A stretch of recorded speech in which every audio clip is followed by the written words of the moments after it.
Good morning friends. Good morning to all first BSc second sem students. In this semester I am going to explain you the next computer science subject, that is C++. Programming in C++. Okay, so this program, actually this subject is similar to your C programming only, but it is an advanced, it's more features, advanced features are added in C++. Okay, so whatever concepts, few concepts whatever you have covered in C, same concepts you will get in C++ also. Actually it is an extension of C. Okay, so in this semester again in this paper you have 4 units. Unit 1, Introduction to C++ and Object Oriented Programming Concept. The second unit is Classes. Third unit, Inheritance, Polymorphism, and Unit 4, Exceptions and Templates. Okay, similarly like how you have in a C paper, in the same way in C++ also you have 4 units and same weightage for each unit, means 20 marks for each and every unit and 20 marks for your internal. Okay, so it is a 100 marks paper. In this 100 marks, 20 marks for your internal and 80 marks for your external. Okay, in external also, your same pattern, whatever you followed for a C programming, same pattern you can follow this. Okay, here also for this subject also pattern is same. So that is why I am not discussing the same again. The total paper weightage is 100 marks. Out of 100, 80 for your 4 units, means each unit 20 and 20 marks for your internal. And that internal 50 marks for your objective and 5 marks for your assignment. Okay, so this is a introduction of this semester CS subject. Okay, so what is the name of our CS subject here? Programming in C++. Okay, what it is? It is an extension of C programming. Total how many units we have in this semester? 4 units. Okay, and what is the weightage of each unit? 20 marks.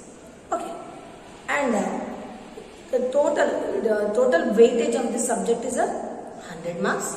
Out of 100, 20 for your internal, 80 for your external theory paper. Okay, that 80 is divided, means it is equal for all units, means for each and every unit it is a 20 marks. And internal paper, again it is an objective paper, and short also you will get, short answers also you will get. Okay, but that is for 20 and this external paper for 80. Total together it is a 100 marks paper. Okay, and practically everything same what you had in a C programming. Okay, now let me start your syllabus. First unit. Here, come to an introduction part. See whatever you have in a C programming, arrays, pointers, structures, inline functions, parameters, everything, tokens, pointers, operators, and loops, whatever you have in C programming. That complete C programming syllabus will come under first unit of this. Okay, few points, few topics I will give here. Arrays, pointers, and tokens, operators, functions. This will come under first chapter. And the second chapter is a new thing, that is a OOPS concept. This is an extension of means this is an extra advanced feature available in a C++. The remaining whatever you have in C, as it is you will get. But in C++, this new thing is added. For that object oriented concept, only introduction part you have in first unit. In the second unit, they will extend that. See, arrays and structures, tokens, operators, loops, control structures, decision making statements, whatever you have in C programming, all those will come under C++ also. Okay, so now first I will give you the introduction to C++. Means what advanced features we have, why we are learning this C++, that I will explain now. Now, come to C++ introduction. As I already said, C++ is a extension of C. C++. C++ means some features you will get from C programming, and it is an extension, it is an incrementation of C programming. So that is why whatever features you have in C, all those features you will get in C++. Extra advanced features are added in C++. Okay, and C programming is first I will explain the benefits, then I will explain the difference between C, C++. C is a procedure-oriented programming, whereas the C++ is an object-oriented programming. That points later we will discuss. Now here, just I will give you the benefits, what advantages you are getting from a C++. Okay, so the first one is it is a very popular language. It is a very popular language. Why it is a very popular language is, using this language, so many applications are designed, and this software can run on any machine. So that is why this language is very popular, and this language is very easy to learn, because whatever syntaxes, whatever features we have in C++, all those come from C programming. Okay, so it is easy for the programmer to learn C++. The second one is, it can found in operating system, graphical user interface. So it can be found in an operating system. Means I think you all know Android is an operating system, Windows is an operating system. So that softwares are designed, mostly that softwares are designed by using C and C++. Okay, so you can see the advanced features of C++ in such a softwares. Okay, means using a C++ software, you can design different drivers in a operating system. Actually, what are the drivers? You see, whenever you load any hardware into the system, already I have explained that part in the class. Whenever you are loading any software inside the system, you need to load the concerned software of that particular hardware device. So if you are connecting a printer, example printer is a hardware device. So whenever you are connecting any hardware device to the system, whatever software instructions are needed to run that system, that should be loaded into your system. Such things are called as drivers, and that are designed by using a C++ programming language. So using a C++, and it is also, say, printer, one example I have given. But whenever you are loading a operating system, built in some operating system, it is a collection of different drivers. It contains different instructions for loading a CD, DVDs, and different keyboard, mouse, because that are also devices. So whenever you are using that device, the operating system should load the required software to run that applications. That software is designed by using the C++. That software is called as a drivers. Okay, that driver software is designed by using a C++. First one is OS. The second one is graphical user interface. See, graphical user interface is nothing but, see, whenever you open the system, you will get like monitor screen you will get. Okay, so using that monitor screen, you are interacting with the system. Okay, see example, I want to open a C software. Directly I can select a developer C++ icon. If you double click on that icon, that application will open. And one more method I have explained already in the class, command prompt. Using a command prompt, you can open the installed applications, like already whatever softwares you have loaded, that can be accessed in two ways. One is by using a desktop, and the second one by using the command prompt. Command prompt is a direct access, and a desktop is it is actually user friendly. You will get different symbols on the desktop, and when you click on that desktop symbol, that particular application will be opened. That is called as a graphical user interface. Means it will display some symbols. Using that symbols, you can open different applications. That is called as a graphical user interface. For this, I will give you one example. See, if you want to change the volume of the mobile, directly you can change. by using a button which is available right corner of your mobile, and the second one by using the settings also. Settings is a command prompt. The second one is whatever you are getting on the screen, that is the graphical user interface. Which one is easy? Whatever you are getting on the screen. Okay, so using this C++ programming language, you can create graphical user environment so that a new user, non-programmer can easily access all the applications. Such graphical user interfaces designed by using the C++ only. Now, come to the third one. It is having a clear structure. See, in C programming I have explained different functions. Okay, means in C programming whatever total programming is there, that program is divided into different functions. That functions are called as a procedure. So that is why C programming is called as a procedure oriented programming. In C programming whatever total programming is there, that is divided into different functions, and each and every function can be accessed from the main function. But in C program, in C++, so here we have a clear structure. Clear structure now. In C, as already explained, in C programming the total program is divided into a function. Here also, whatever program is there, that program is written inside the class, and a class is a collection of different functions, and that functions can be accessed by the object. Okay, so here main function won't call the functions. Here objects will call the function. So whichever function is called, only that function will be loaded into a system.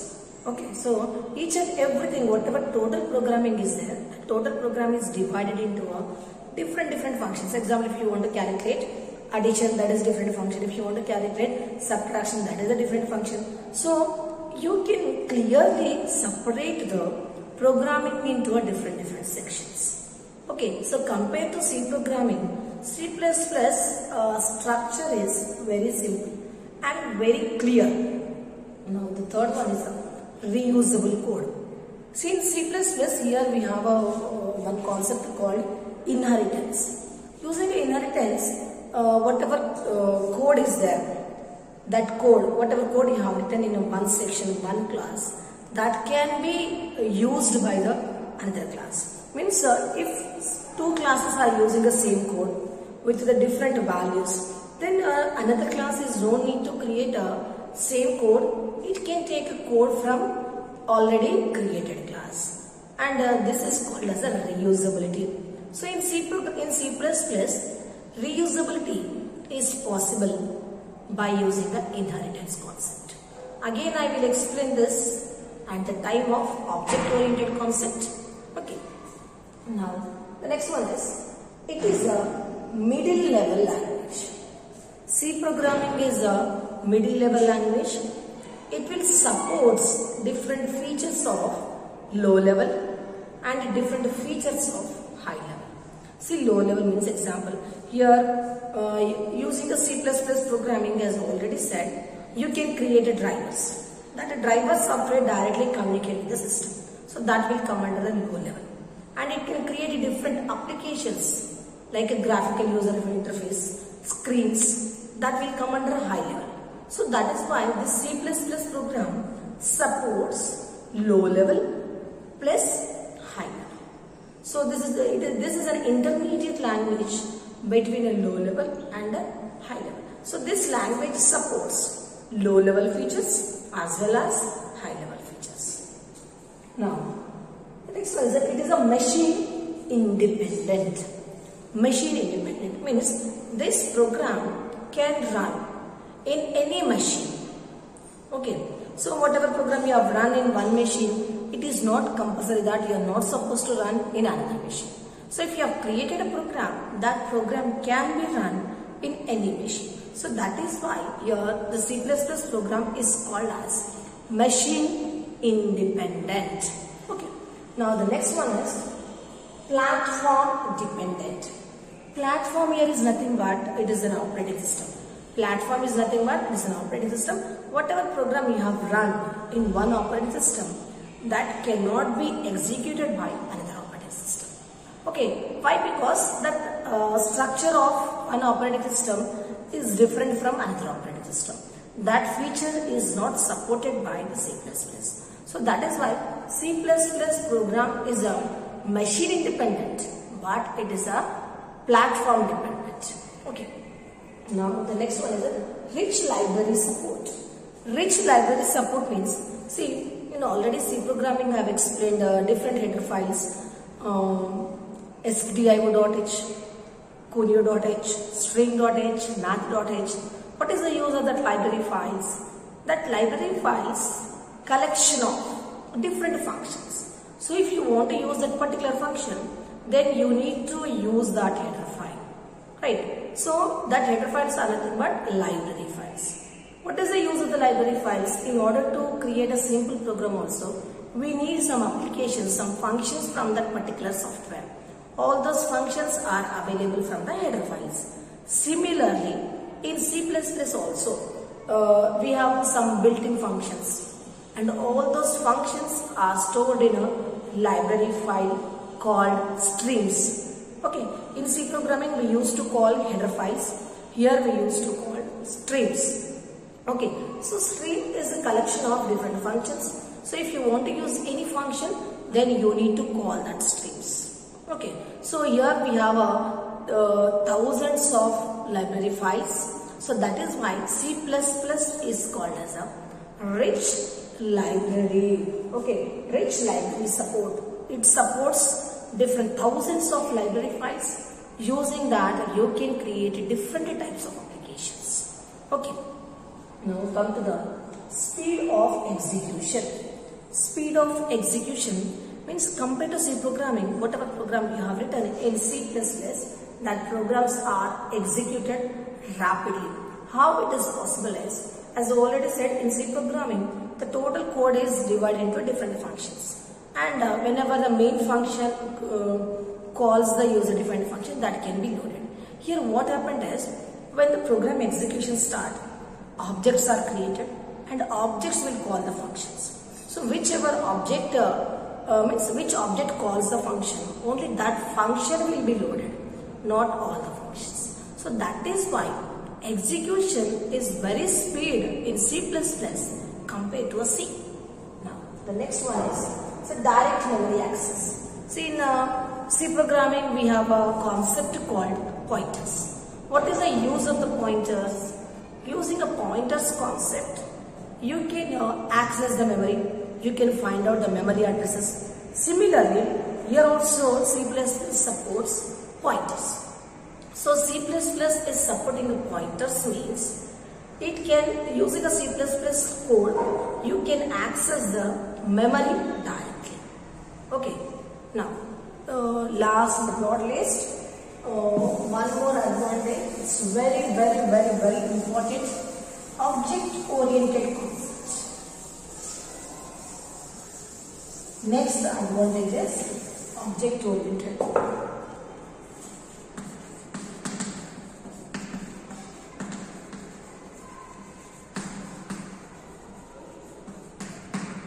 Object-oriented concept.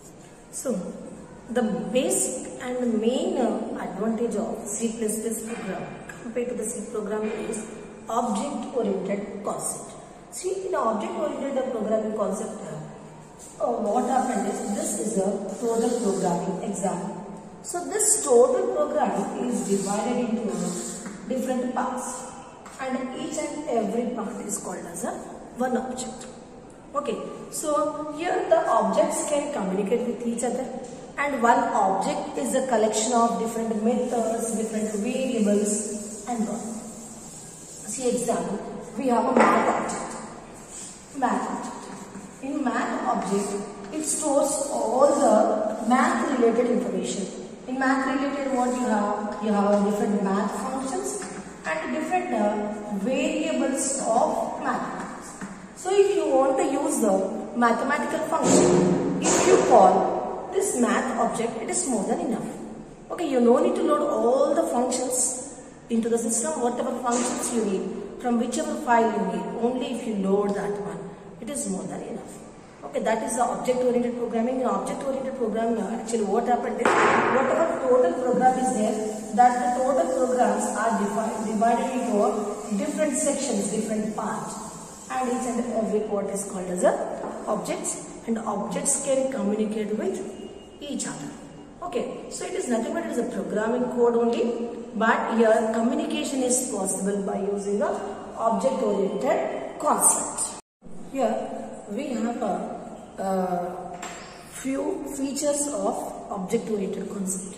The main features of object-oriented concept is data as a critical section. See, in C programming, the main focus is procedure, means how functions are created and how functions are executed.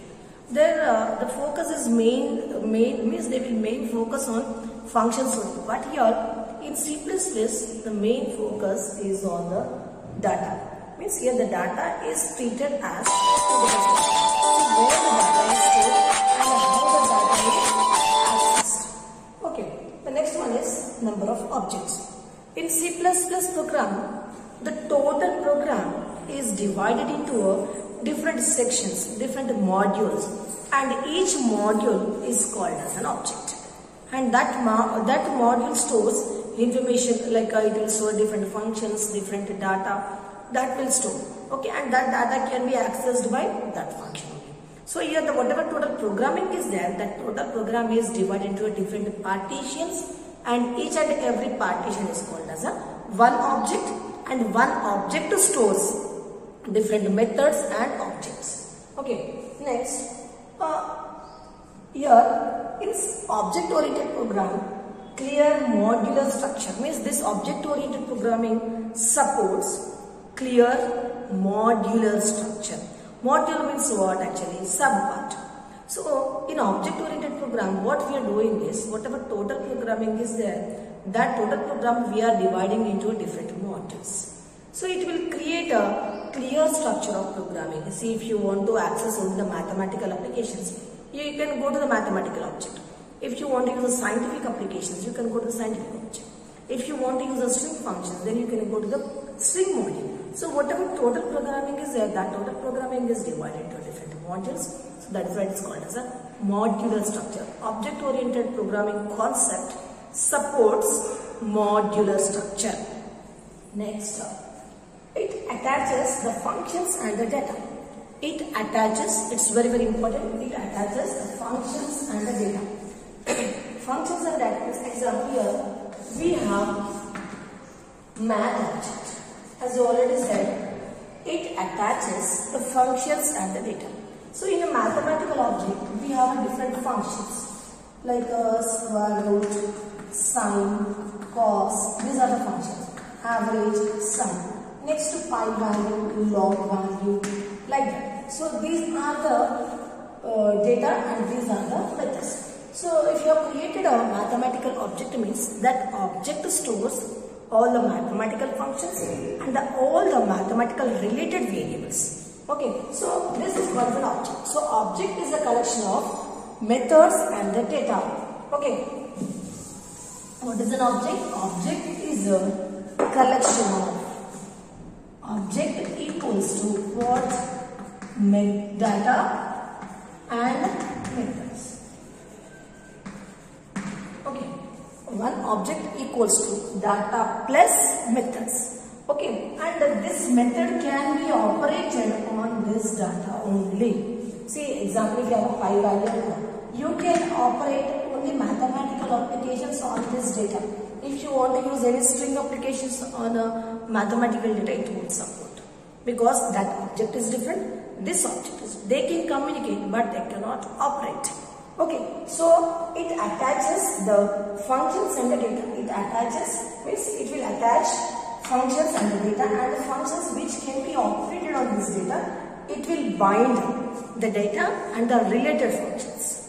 Okay, the next one is it can be accessed by only functions. Here the data can be accessed only by the functions.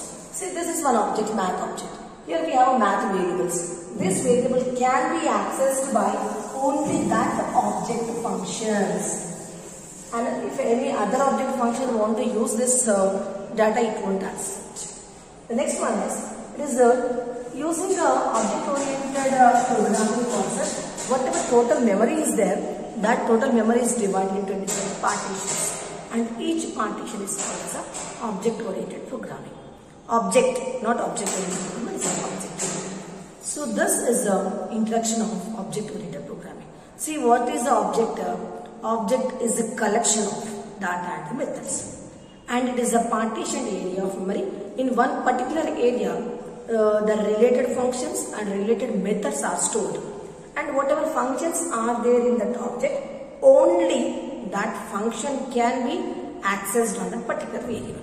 Okay, example, statistics is a class, teaching is a function.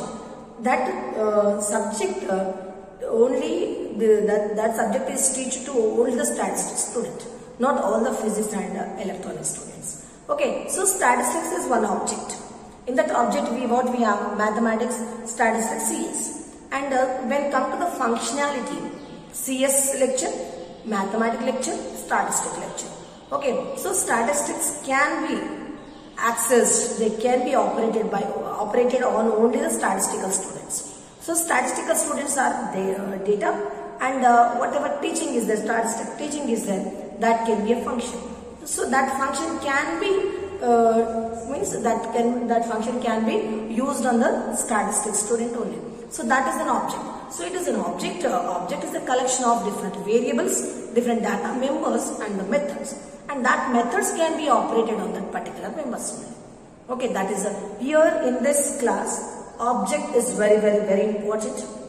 101% you will get object concept. Okay, what is an object? Object is a collection of data and methods, and it is a partitioned area of memory. Okay, so it is a collection of data and methods, and only that object's method can operate on that particular data. Okay.